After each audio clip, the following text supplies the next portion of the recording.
Which of the following best describes the primary function of the third sentence? So to attack this question, we want to think about what the first two sentences are doing, describe that in our own words, and then, of course, move on to the third sentence. So we start off with what most scholarship is saying. It was the weather. Weather favorable to subsistence crops changed. That's why the Olmec disappeared. Second sentence. Much of this research has overlooked the role that changing geography. Aha. Second sentence. The point is to show that there's another explanation. It wasn't weather, bad weather for crops. It was actually geography, meaning that river course changed. Now the third sentence.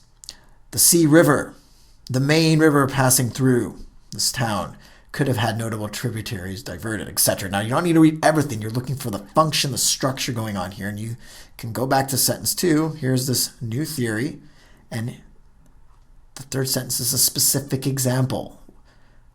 Give us an example of the changing geography in this course, the course of rivers changing. Well, here it is, sentence 3.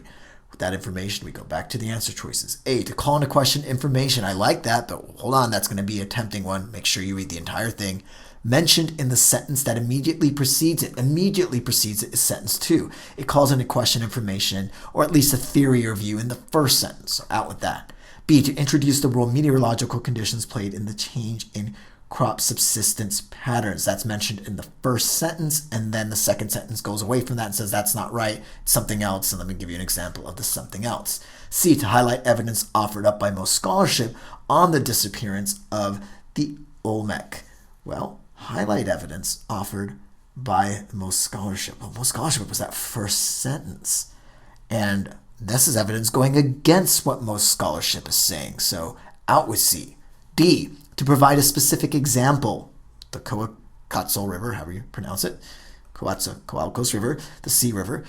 Provide a specific example, there it is, the Sea River, supporting a hypothesis that differs from that mentioned in the first sentence.